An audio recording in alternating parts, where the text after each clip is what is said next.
Awareness of our faults can overlook errors in our understanding, but an absence of sincerity is one of the hardest things.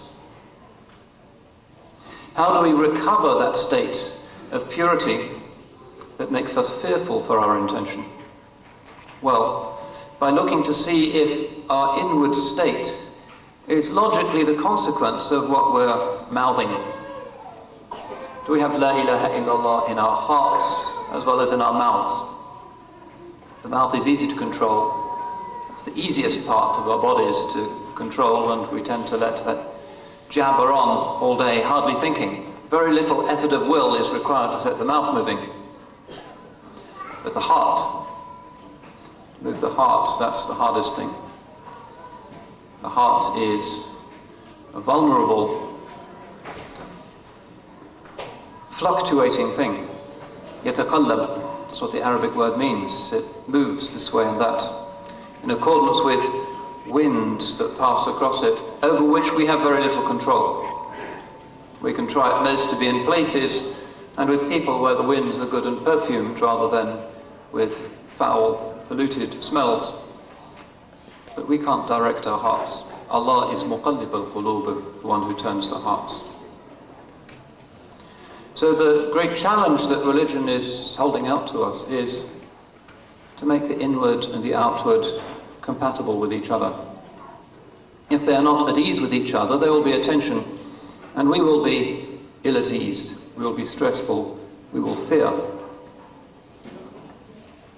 So what's the connection between La ilaha illallah and its implications in the heart? What does it really mean when we say that behind the multiplicity of creation, glorious diversity which Allah in His sovereign freedom has decreed shall exist in His kun fayakun, all of this endless, as one of the poets said, unfolding of the peacock's tail. And heaven knows He could have made the world to be any other way, but He has chosen to make it beautiful and diverse and a haven for humanity. He is the one who made all of this in order that it might be a set of signs pointing back to Him, because if we have sound hearts, we will know that none of this can have any point of origin other than Him. The believer is the one who looks and sees evidence of His glory and His beauty. The unbeliever is the one who looks and sees nothing but curious scenery that has no author at all. But to see through things, to see the world truly as a set of signs, we need some kind of formal principle, and that formal principle has been given to us as an ummah in this very simple formulation, La ilaha illallah. No creed, no statement of belief could be simpler than that, and this is part of His mercy, subhanahu wa ta'ala, to humanity in this late and wicked period of human history. People are weak. We have short attention spans. All we can manage is some very simple concept, and this is the simplest, indispensable concept. No God but God. He is the author of all of this cosmic splendor. And this is the difference between the believer and the unbeliever, and the believer and the munafiq. وَلِلَّهِ خَزَائِنُ السَّمَاوَاتِ وَالْأَرْضِ وَلَكِنَّ الْمُنَافِقِينَ لَا يَفْقَهُونَ. Allah's are the treasuries of the heavens and the earth, but the munafiqs don't understand.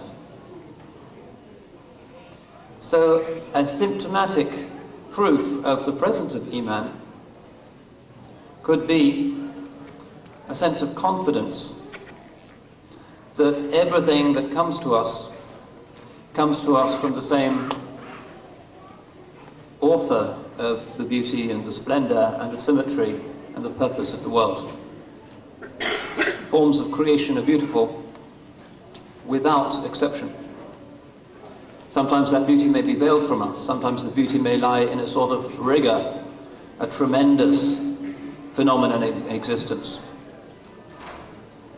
The collisions of galaxies, the immensities of the human experience and the depths of the human soul. Those great signs that he has created that sometimes don't seem beautiful but ultimately have a majesty to them. All of this connected back to the one source. So this is why the most fundamental differentiation really in the cosmos is between the one who says La ilaha illallah and the one who just thinks it's scenery that hasn't been painted by anyone.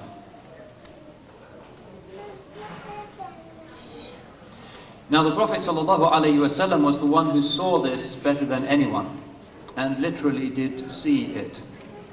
This is one of the secrets of the Mi'raj, taken up from the rock in Jerusalem through the seven heavens to the presence of his Lord, the maqam of Qaba Qawsayn. In some sense that's unimaginable to us, he saw Tawheed. And when he returns, alayhi salatu wassalam, he continues in his glorious maqam, his state of tafweed, handing things over to his Lord. And in the Medina period in particular, we see the perfect balance in the soul of somebody who on the one hand knows that everything is from his Lord without exception because he alone is creator and sustainer of the world. And on the other hand, a ceaseless action for the betterment of his people. No one believed in Allah's unique controlling power more than he did. No one acted more consistently and unceasingly for the improvement of the world more than he did. These are two aspects of his perfection which we need to get in focus together. Sometimes we can assume that the divine omnipotence justifies laziness. Sometimes we can work in the world and despair because we tend to lose sight of the fact that Allah subhanahu wa ta'ala is the author of everything. But he, alayhi salatu wasalam, shows how these two things are mysteriously combined. And this is his tafweed.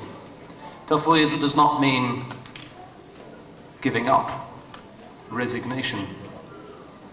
Tafweed means submission to his commands and putting oneself in the way of his beneficent decree. Now this maqam of tafweed, handing things over to Allah subhanahu wa ta'ala, is the quality which the believers should try and arm themselves with again in the testing times in which we live. How do we know whether we really mean it when we say La ilaha illallah, or if we've just kind of inherited it and we'd feel bad if we were saying something else? How do we know that we really mean it? Look at the consequences. Look at the link between the lips and the heart. How big is the gap?